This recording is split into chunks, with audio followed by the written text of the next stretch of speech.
everybody. Today we are here with my friend Stone, who is with the Swedish glam rock band, the Trench Dogs.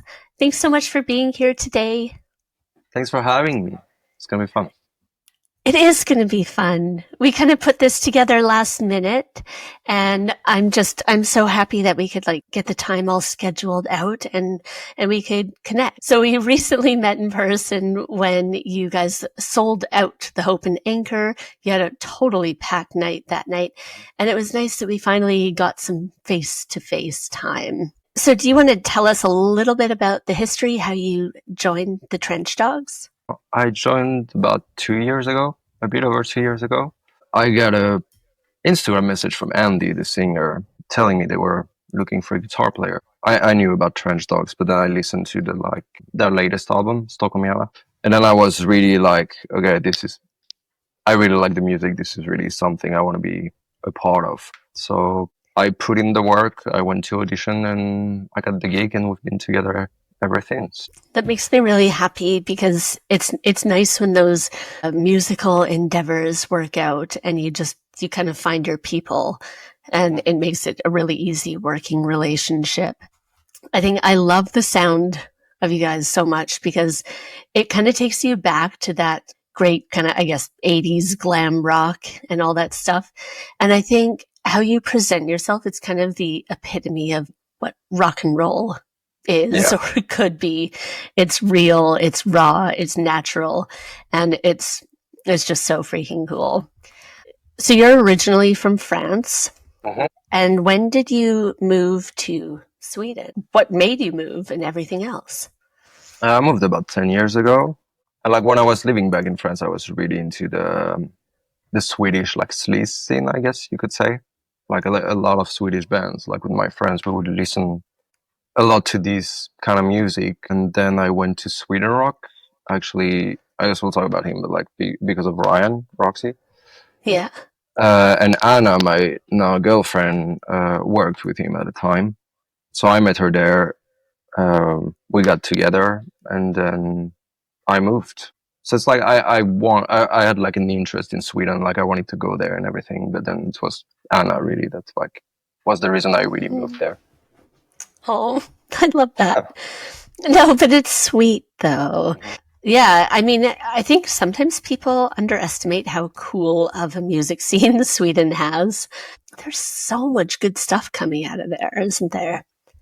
Yeah, it's a lot of bands, and all of them are pretty damn good, I would say. The level of musicianship here is just crazy. How is it different from when you were in France? And were you working kind of as a musician while you were in France as well? No. I mean, I had bands and everything, but it's not really the same. I think Sweden has a much better access to music, music education and rehearsal room and everything. So that makes it easier, I would say.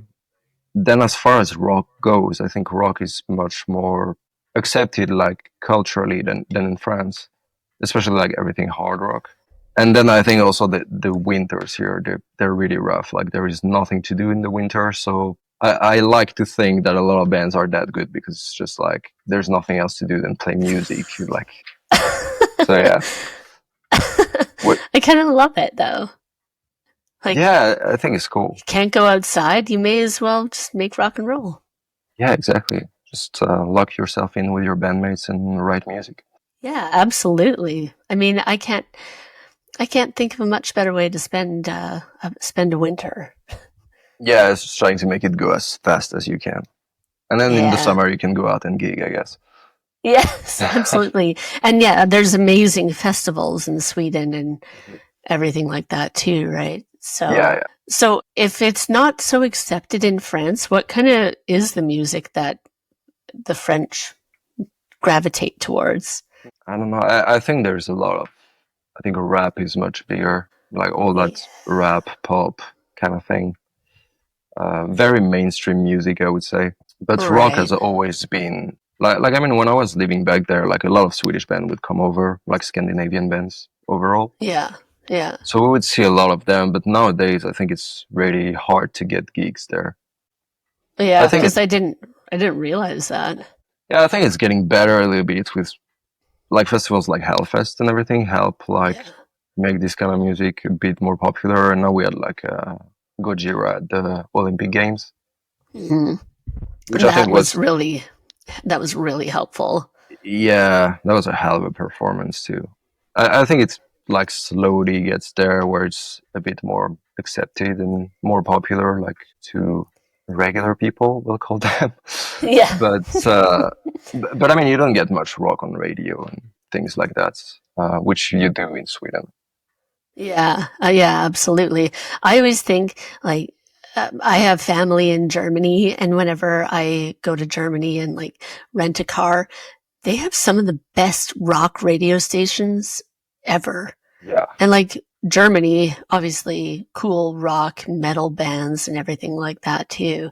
So in a way, it kind of surprises me that like France being so close that they are not as loving of the rock, but Yeah, I mean, I guess there is like the big bands that have no issue like selling there and gigging there, but I think for like a up and coming band, it's pretty rough.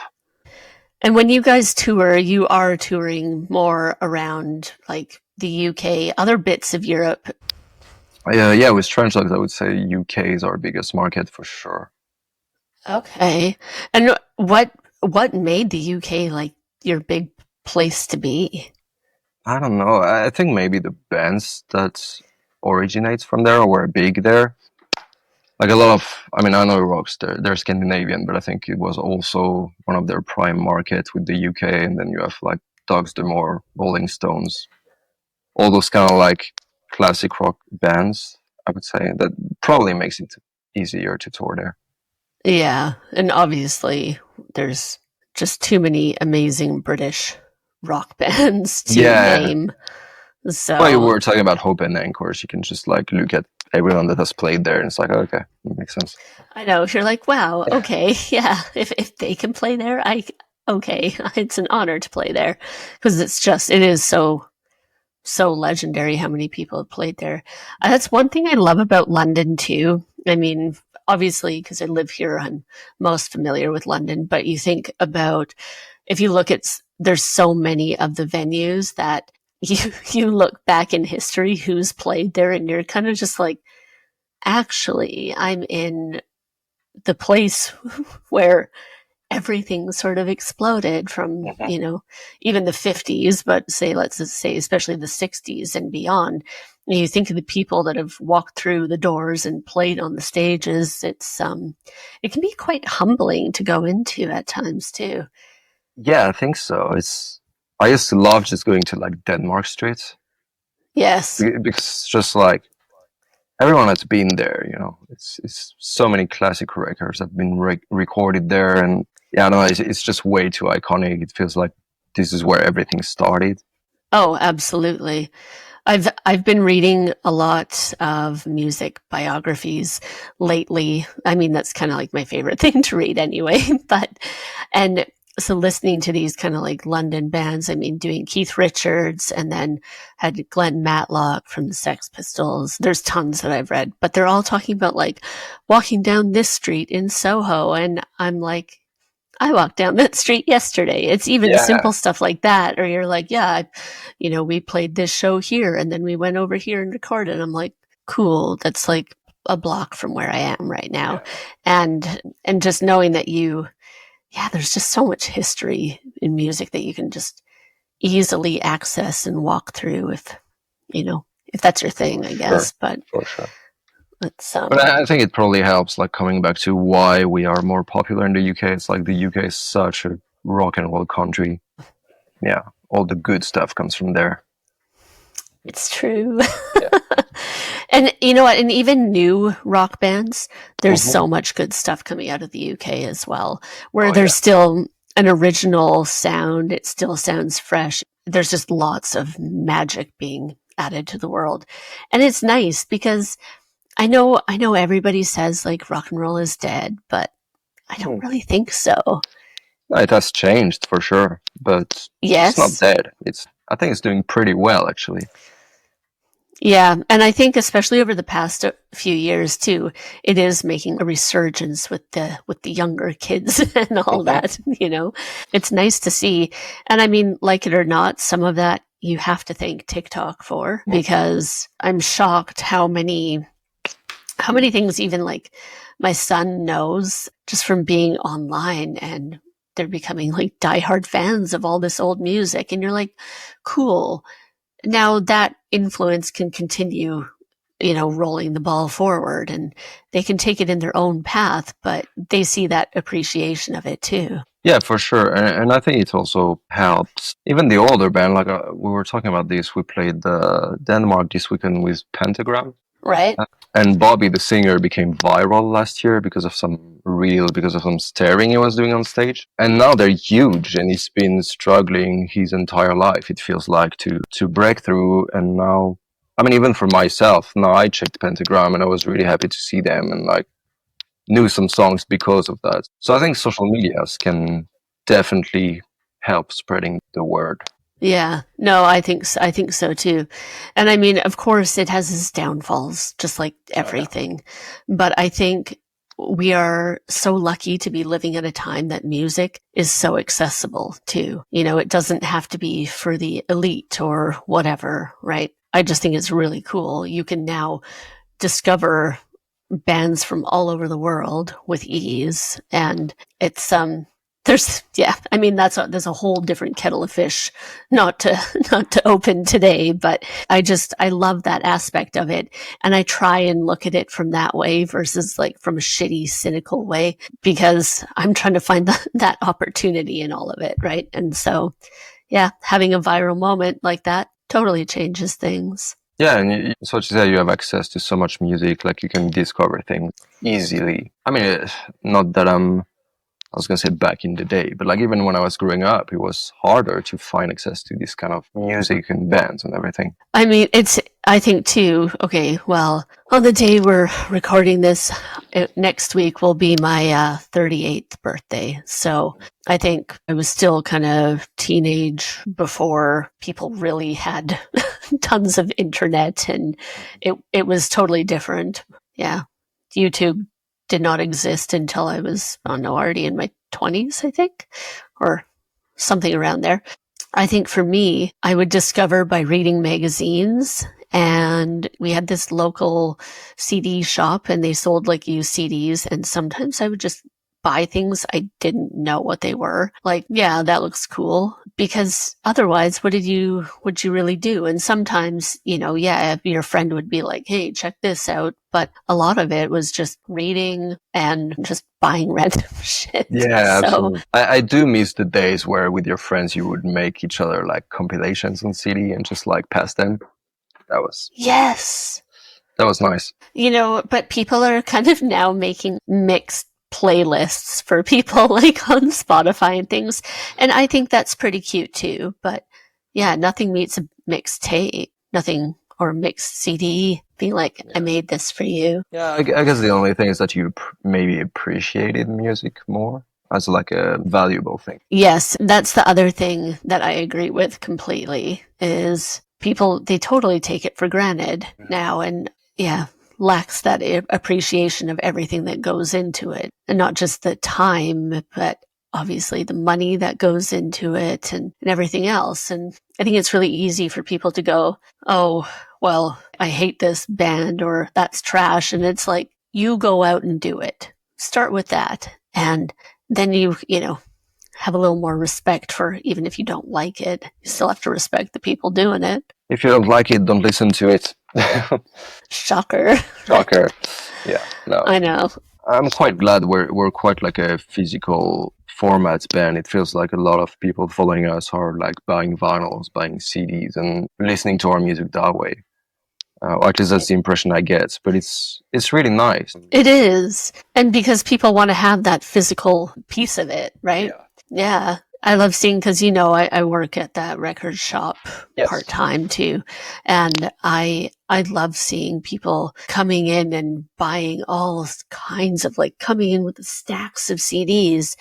And it feels good because when you kind of keep being told this narrative that nobody buys physical product anymore. They're just kind of increasing, going back up again and again. And it's so nice to see. And yeah, especially when you're on your growth pattern right now, that, yeah, you want everybody buying your records, right? Coming to the show. It feels more appreciated as far as like making music when someone buys something physical, I think. Yeah. And I think as a listener, as a fan, you feel more part of it too versus just streaming it, right?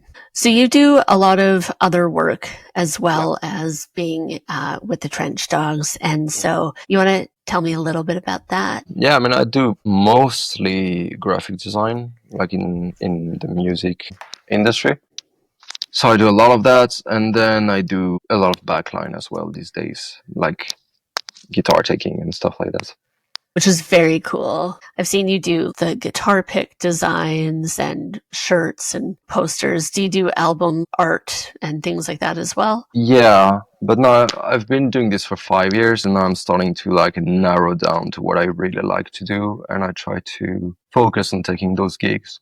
Because like 5 years ago, I would have taken anything to try to get some experience and get better at it. But now I'm just a bit more selective over what I like to do. I think it's important that you have those boundaries of what you doing the things that you actually want to do and makes you happy, sits right with you. Yeah, I think it's like finding yourself too creatively.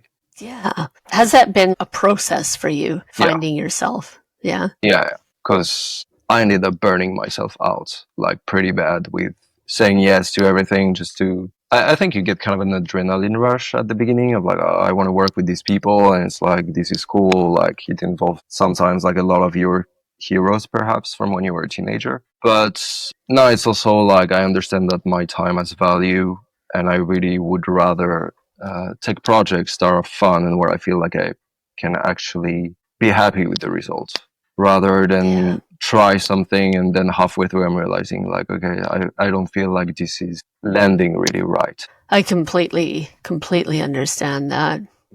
What are some of the favorite projects that you've completed lately? Lately, I mean, Pixar was fun, especially with the Alice Cooper guys, because I mean, I grew up listening to their music and playing to their live records in my room, so there's always that little like, okay, this is cool. Then merch design has been pretty good, I think. We've done like quite a lot of shirt with Nita Strauss, which was really interesting because it's not really like what I would listen to on a like daily basis, her solo stuff. So it's been so fun to try to get her like visual identity. I like listening to the artist while I work, so it's been kind of fun just playing her albums in the back while trying to figure it out, and then you get like in the flow. So I would say the Nita stuff has been really, really fun. And then we did a video with Roxie now that came out a couple of months ago. Yes, I love that video. Thanks. That one is fun. And it's been so fun seeing like the enthusiasm of people around it. Yeah, and it's really taking off as well, isn't it? Yeah, I think it just reached like 80K or something views. Yeah, really on YouTube, right? Oh, we got to put a link to it in the show Better notes. than you. Better than you. Yeah. And it's such a killer song, and it's such like it's perfect Roxie style, and I love it. I had a lot of fun making that one. Yeah, I can imagine. And so would you be looking to do more videos? And yeah, we might be doing another one. Oh, okay. But it's so yeah, that one's a bit fun. But then there's also projects which is kind of weird creatively, where you don't think much about it, and then it kind of gets a lot of love and you start appreciating it. I did this artwork for a band called The Gems a couple of months ago, and yes, I know The Gems. Yeah. But now it's been like pretty popular as like a t-shirt and stuff, so I've had like a different outlook of it, kind of. Okay, I love that. I think I know what shirt it is too. Yeah, it's like a butterfly kind of thing. Yeah. And that one sold out, didn't it? I didn't get one. I'm not sure it's sold out, but from what I heard, it sells pretty well. So it's it's one of those projects where I didn't think much of it, and then a lot of people have commented about design, and I was like, okay, it's cool. I see it like in a different light. I think sometimes you do get stuck in those moments where you're like, well, did this add value? Was this really good? Is it just kind of whatever? And then people come back to you and go, oh, this was incredible. I love what you did with this. And you're like, oh, okay. Thank you. Yeah, it it's feels funny how nice. some things are insignificant for us, but then make the world of difference to others. Yeah, and it goes the other way too. Like, I mean, I've done videos that I absolutely love that have 400 views and no one cares. And I'm just like, okay, I love it. Yeah. And I think that's it. You have to just take the love with it and also be proud of the things that you're doing because, again, nobody else is doing them exactly the way that you are. And that's what makes them special. I don't know. I guess it's different to everyone. For me, it's like leaving a little piece of yourself every time you like put something out. So it's been nice getting some feedback on that stuff, like seeing that it gets some love. Oh, no, absolutely. I mean, I think on other episodes I've said it, but I'm always surprised. Like I get messages from people. I've said I'm not the biggest podcast by any stretch of the imagination, but when I get messages from people saying how much something meant to them or whatever it may be, or that they thought something was really cool, I'm like, fuck yeah, this is exactly why I'm doing it. And people do. Even when we feel like nobody takes notice, people do take notice of the things that we do, whether they're big or little. It's kind of nice. I mean, I think that's the beauty of art. I absolutely agree with that. Even coming back to music, like, I mean, with Strange Looks, I wasn't on the 2 albums that came out now. But talking about Hope and Anchor, with this girl traveling from Spain that knew like every word to every single song, and you're just like it kind of blows your mind, because it's like so much work goes into these, and I mean, being in a band, it's not always easy. So it's like when you see that, it just makes everything worth it. And having somebody show up just totally immersed. And I think that's the other thing, like flying for shows, I think is so cool. And I see more and more people doing that they travel from all over the world for shows, and big or small. And it's kind of like, it makes your heart happy. Yeah, for sure. I think that was the first time I met Ryan and Tommy and everybody. I flew to Norway from Canada for their show with Aerosmith. Yeah, we talked about it. Yeah. I told you, and it was fate that I showed up that day. It's funny because the show I was mentioning about why I moved to Sweden is the show after that one. Oh, okay. Because I think they did Norway and then Sweden or something. I think that's right. Yeah, I do. I think that's right. But you got to see Aerosmith, so that's pretty cool. I did. I love my Aerosmith. Yeah. And so you met Ryan when you moved to Sweden then? No, I met... you met him at that show, or? No, I hadn't met him before. But then he had this kind of... he had like a competition to like play with him or something. So I got like free tickets to go play with him at Sweden Rock. But I was like... it was such a like... I'm glad I moved here and I'm still with Anna, because that trip was an absolute shit show on my side. Because, I was like living in France. I was like, Sweden in June, it's fine. I'll go in a t-shirt. But I didn't know that Sweden was like 5 degrees at night. And I didn't have a hotel or a tent or anything. So it's just like on a bench with my backpack. Oh. So it's, I'm glad we're still together and I'm living here now, because it makes that night worth it. That's so sweet, though. Oh my gosh. Was there a much kind of culture shock when you moved over to Sweden overall? Yeah. Yeah. I mean, even to this day, I still miss France quite a lot. Yeah. But then I'll go back to France, and within like an hour, I'll be like, man, this is why I moved out. Yeah. Right. Yeah, okay. I definitely understand that. Like, I always say to people when I miss my mom and I miss my sister and I miss my friends in Canada. But yeah, I'm so much happier here. I've only been back once to Canada since I left. And yeah, I love living in the UK. I am. Yeah, I don't miss it. It must be quite a cultural shock too, right? I think yes and no. I think, you know what? I think Canadians are fairly similar-ish to Brits. But one thing is I love British people are just more upfront. They're more honest. They seem more bold to me overall, which I really appreciate. And I think that's something that I've needed to surround myself with so that I can step into all the things that I want to do. It's been very helpful for me. I like that, yeah, people are just straight up and honest. I like that. People seem more free, more liberal, more accepting overall. And I really love that. The UK is very friendly. Like people Yeah. there. And that people always say, like, don't talk to Londoners. And I don't think that's really true because Londoners want to help. They love people. You know, don't make a fuss on the tube. And that's fair because that's just annoying and bad manners. But Yeah. I think it's people here are amazing. Yeah. And I think the London thing is probably like a capital thing because they say the same about Paris and about Stockholm. I think it's just you need to cheat a bit on the people that live in the capital, but usually they're just super nice. That's what I think too. I mean, I don't speak French at all, even though, yes, I grew up in Canada. I took 1 semester of French, and people always say, when you go to Paris, they're so mean to anybody who speaks English. And I'm like, no, they were so nice to me all the times that I've been there. I don't know. I think you're right. The stereotype about French people being rude in general, and I just don't think that's true. We're an obnoxious country for sure, but the people are nice there. Yes, they are.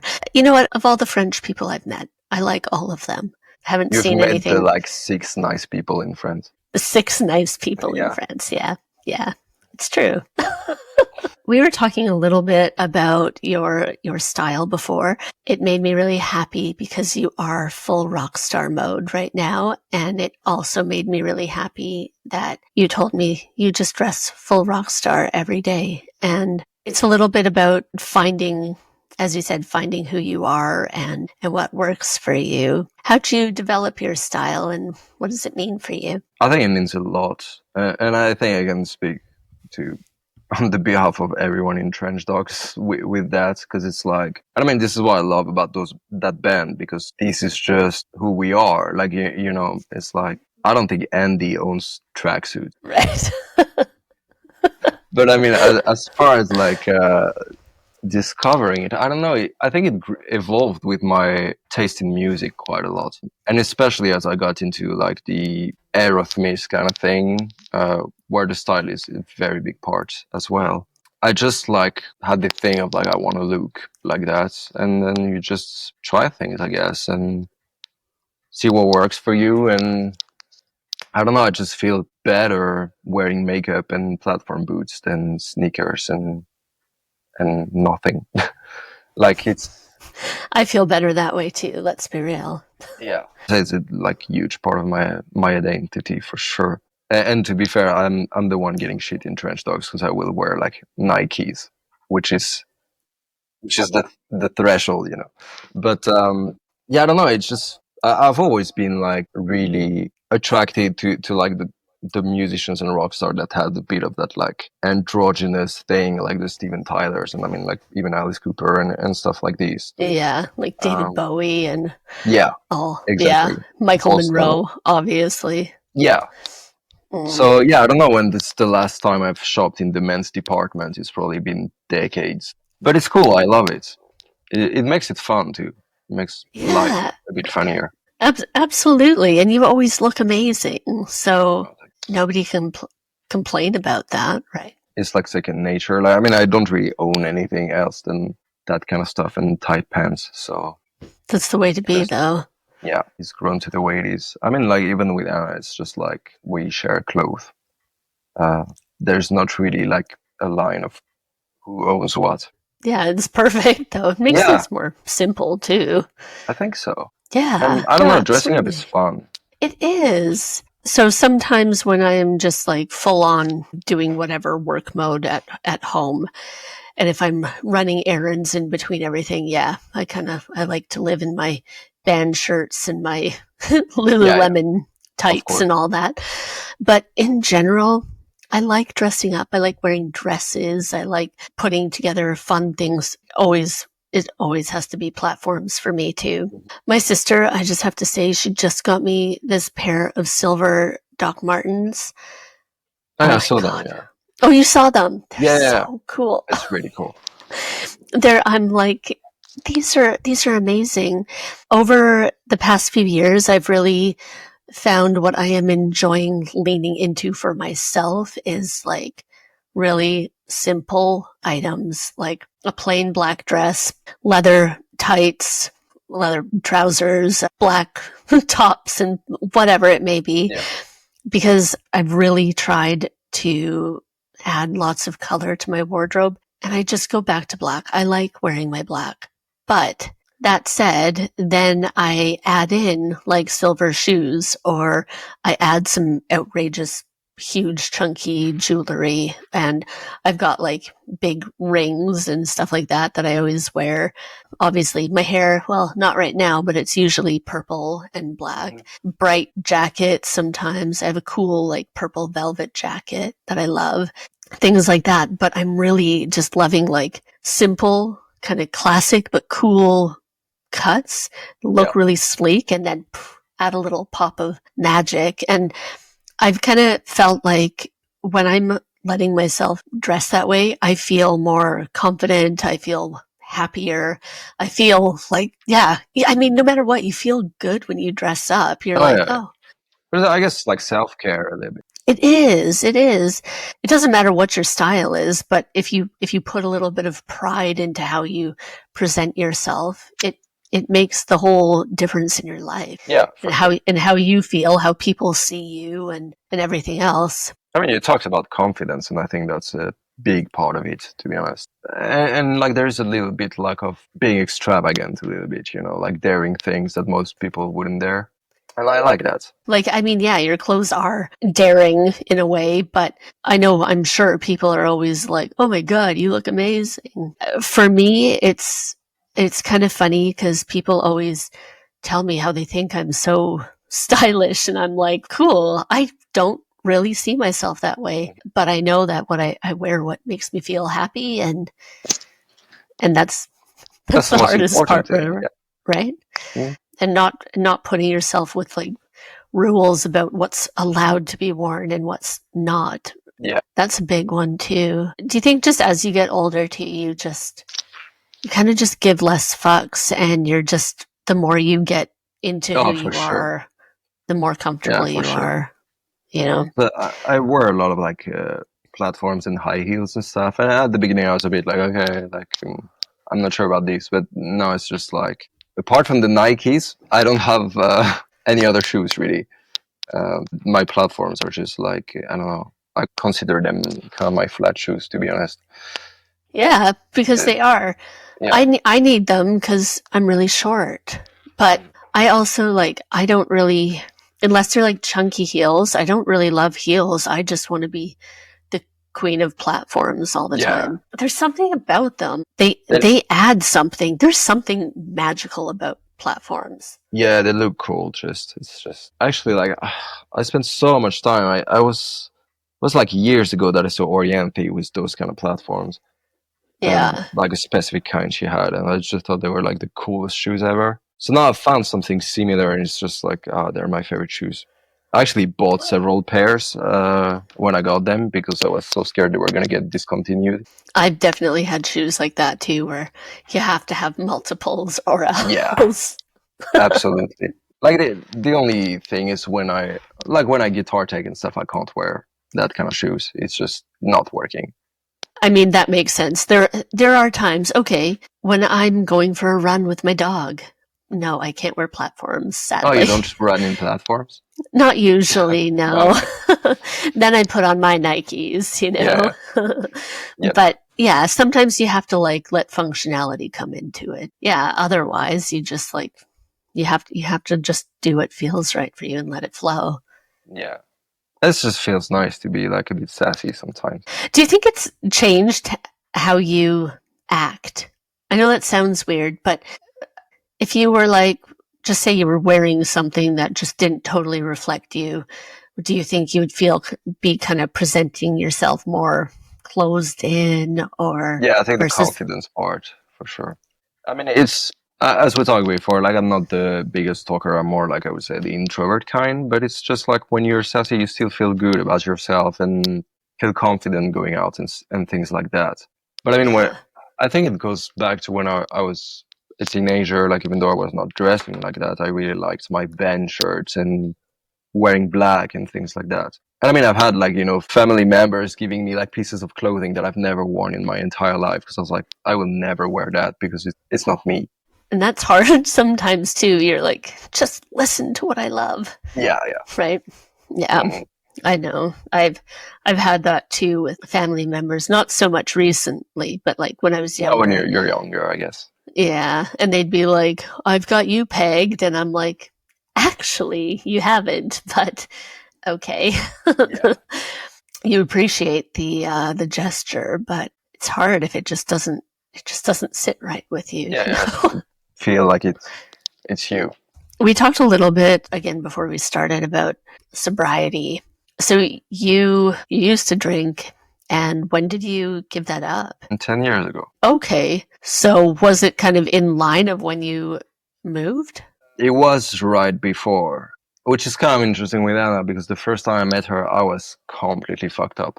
But the second time I was sober, which feels like two different persons to me a little bit. So if I can ask, what prompted you to make the change? I mean, I had no control over it. It like ruined everything.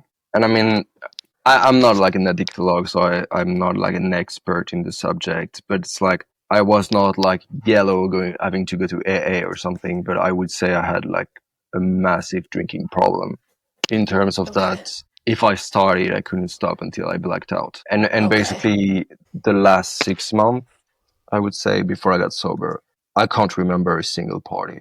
I mean, I can remember like getting there and stuff, but I don't know how it ended.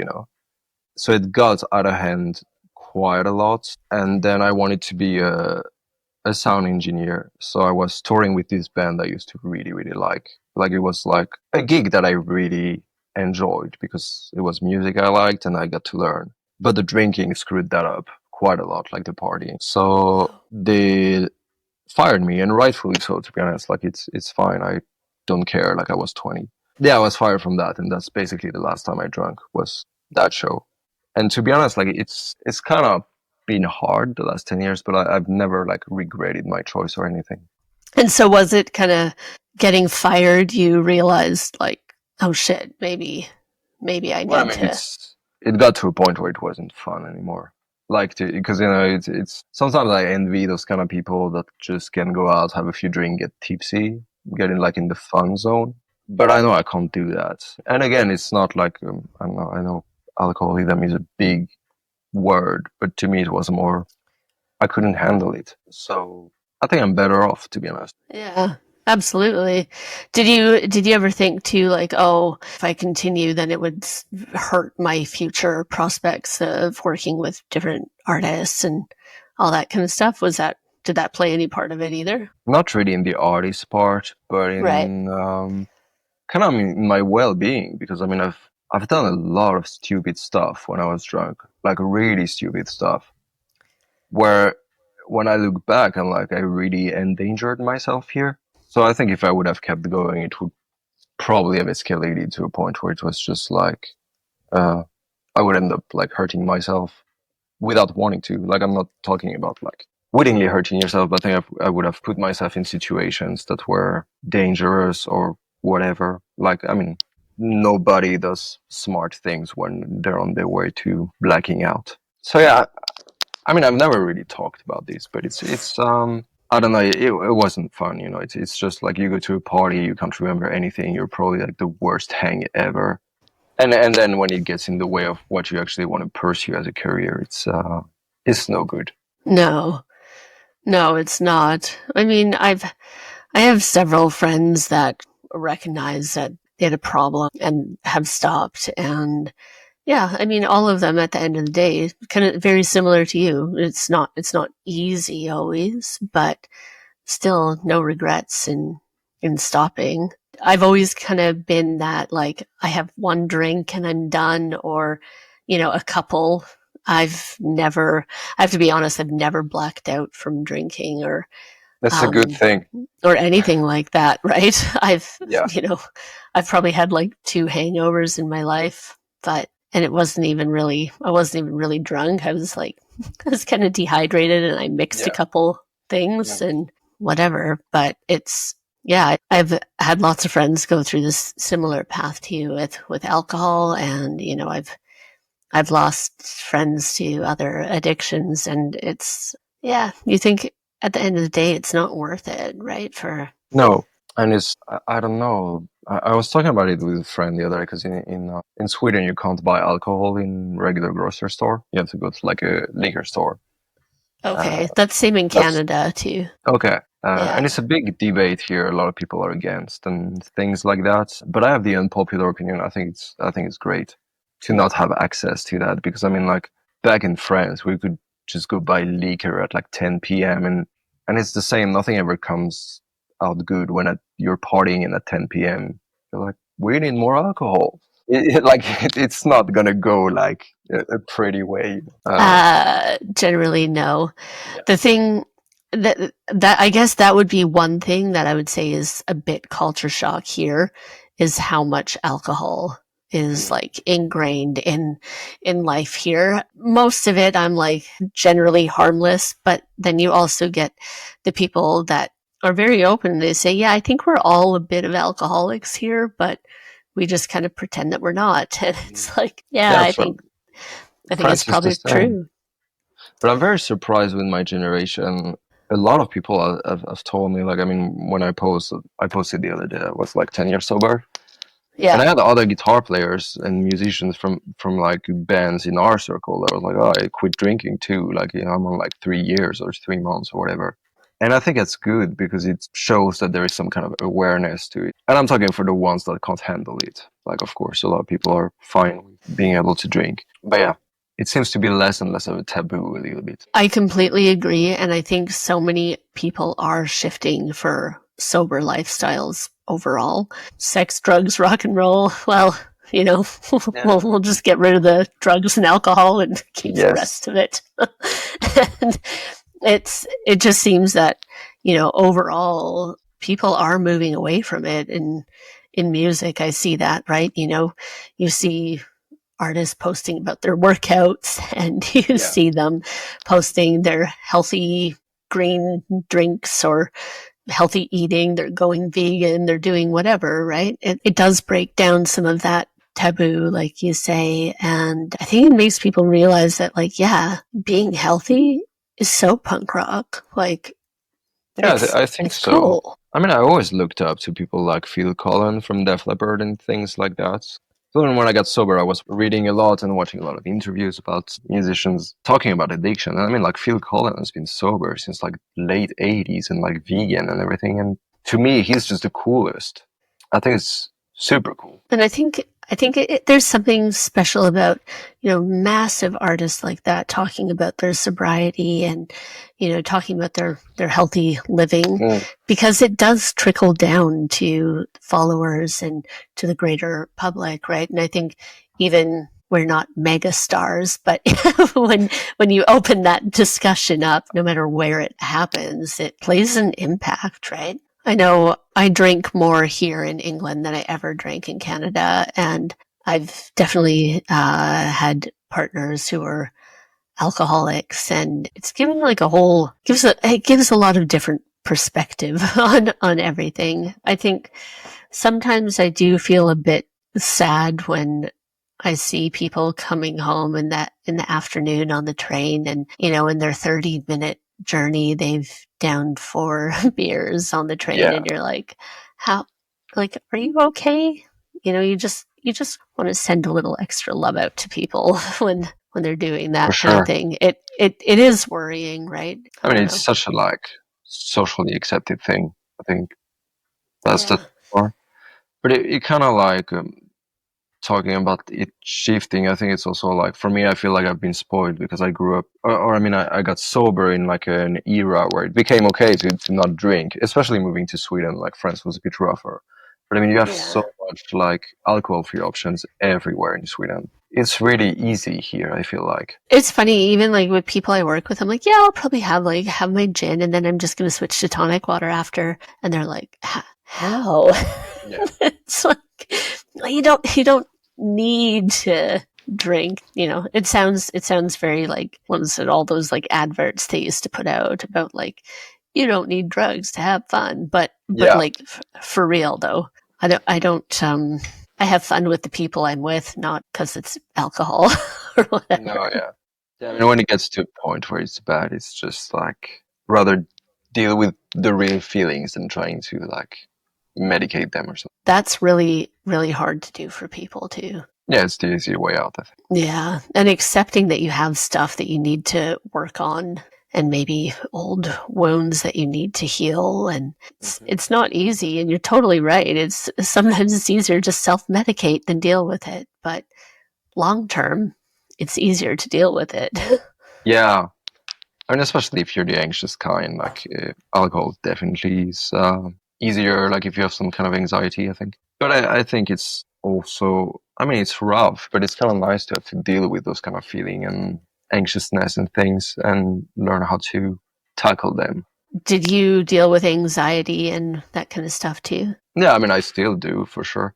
Especially, I mean, like we talked about design and stuff, like the creative line of work is not really a stress-free line of work, I would say. Like it's a lot of like working from home and being your own boss it has a lot of benefits, but also a lot of downsides. Because you work all the time, you have a lot of deadlines, a lot of running after money and things like that can happen too. So it's not the easiest, I would say. No, it sure isn't. Yeah, I can relate to that. Yep. But what have you found have been good coping mechanisms for you with anxiety? I mean, in Sweden, we're kind of spoiled with nature. So going out in nature is good. But I think trying to be in the moment has been the really rough thing for me that I'm still learning. Because it's very easy also in that when you do this creative thing to be like next project, next thing, like you never really, kind of what we talked about looking back at projects, you don't really appreciate them in the moment. So I think a big part for me has been that, trying to not stress so much about what's coming, just try to enjoy as it goes and go with the flow. Might sound a bit easy, but it works. No, absolutely. But I mean, that's it. It's simple, but it's not even always the easiest thing to do, right? It sounds like, No. oh yeah, just be in the moment. But when you look at it, a lot of us aren't. We're thinking about even what we have to make for dinner tonight and that thing that you have to do first thing tomorrow morning. And, we've always got so much on our plates. We don't take a lot of time to just be in it doing what yeah. It's so I'm true. the pro at looking forward to something, being the thing I was looking forward, and thinking about the next thing. So yeah. Yep. yeah. That's actually something that I really try to do now. Like when we tour the UK, and even now when I'm touring this summer, like more as a tech, just like try to appreciate. And I've had really long car rides where it's actually been nice because all you can do is be in the moment. Like there's nothing to run after. Yeah, that makes a difference. And sometimes I know, like, even when I'm on the train or whatever, I try and get writing time in on the train, or I do whatever I can. But I think you're really smart just to let all of that go, almost meditate in those moments. Yeah. I think you become more grateful about what you have to, because it's really easy to look elsewhere and be like, I want that too. I mean, I had that point when I burnt out where I was like, I have everything I wanted as a teenager, like everything. So it's like maybe it's just a matter of appreciating it. That's so true. What did you do to get through that burnout? I mean, I'm still struggling a bit with it, but I think working less for sure. That was a big part, but also thinking less. And I mean, it relates to what I just said with being in the moment and appreciating what you have. I think not stressing so much. And I think your surrounding does a lot, like surrounding yourself with supporting good people has been, it's really helpful. Yeah, I agree. And kind of getting you out of your head too. especially when you're in those moments. I know, I agree for myself. I'm still working through burnout. I'm still working through PTSD. I'm still working through all kinds of fun delights. Yeah. But, and it's a process. I think that's the other thing, is sometimes it's a misconception that, like, you change jobs, so your burnout's clear or something like that. But it's so not the case. You can take years to recover from burnout. Yeah, and it's like, I don't know about you, but to me, it's like it took some kind of realization to realize that I was burnt out. It's because I was seeing it as a thing where, like, you wake up one morning and you're like, okay, now I'm burnt out. I can't move. Like, I'm the drain and stuff. But happens over a long period of time. Yep. And you go, God, why am I not productive? And why am I just so tired? And why do I feel depressed and everything? And it's like, burnout. Yeah. And it all sneaks up on you in the worst way. Yeah, it's not pleasant, but I mean, there is good things like out of it too. I think it makes you, related to what we were talking about with like niching yourself with projects, taking the stuff you really want to do, the stuff that's fun. I mean, now with like being like a guitar tech or whatever, it's just been fun to be a bit more selective with what I do too. I don't know, I'm lucky enough not to have 3 bands that I can like gig with in different like roles.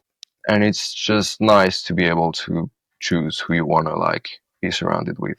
I agree. You keep the good people around you and keep them close. I agree completely. I mean, I've been really picky about what bands and things like that I am willing to work with, because I'm I know what I offer people is not to be treated like shit in return for. And so, but you have to make the relationships work for you. You have to do the things that you feel passionate about. And you're right, like different projects and things like that. I produce another podcast, the Writer's Gym podcast, and I feel passionate about it because it's incredible. The interviews and the writing advice and everything else that comes out of it. I feel like people would really connect with it. And there's so much more than writing. It's just about life. I feel connected. I love being part of it, but I think as people, we often allow ourselves to keep all of the shit that we don't like. And it's really hard to get out of that space if we're talking about work or relationships or circumstances or whatever it may be. We hold on to all that stuff for some reasons, but then if you can like get that clarity of why this isn't working, let it go, things get a lot easier from there too, right? Oh yeah, for sure. And I mean, it's just like, I think we live, which for me was a big part, like we live in a stressful society, I think.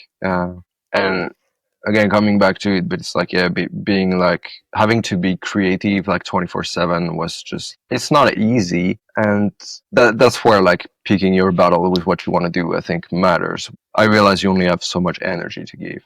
And it's just like, I've stopped worrying about having to give to something that I don't feel 100% connected to. No, I agree. I think you're very, very smart in doing that. Yeah, hope so. No, I think you are. Time and you know will what? tell. I think that it gives a lot of people hope that you can be picky, you can set your boundaries, and you can, take care of your physical and mental health while doing the things that you love, making something out of it. You're kind of amazing like that. I have a good therapist, I'll say. That's good then. Yeah. Where could people find you online if they want to connect with you? What's the best place? Instagram works at GlamMotionStone. As far as Strange Dogs are official, social media everywhere. We got like a new single out called Cobblestone Walls, so people can check that out on Spotify. Okay. And now we're taking a bit of a break in touring, but we'll be back out next year. Oh, that's exciting. We might come back to the UK. I'm not sure. I didn't say anything. Yes, do it. Actually, one date is out, so yeah, we're coming back to you. I'm excited. I can't wait. Well, if you could give one piece of advice for somebody getting into the creative world in freelance, what advice would you give? Never work for free. Do it for the love, not for the money. Which kind of contradicts what I just said, but it's like. But it doesn't though. It's kind of like knowing your value. Yeah. And be passionate about it. Yeah, I think so. Or it's like, setting boundaries. Like you can help out people, but just don't overdo it. Don't give yourself away for free. No. And also not stressing about everything. Like, it will work out. At the end of the day, it all works out, right? Absolutely. But it's kind of true, though. Yeah, it is true. Well, thank you so much for being here with us today. Me. I have absolutely loved it, and I can't wait till we catch you on the road soon. Yes, next year we'll be on your island. Okay, we're ready. Yes. Thank you so much. We'll see you soon. Thanks. Bye. Bye. Thanks so much for joining us on the Healthy Metal Hippie podcast. For more ways to connect, go to www.healthymetalhippie.com.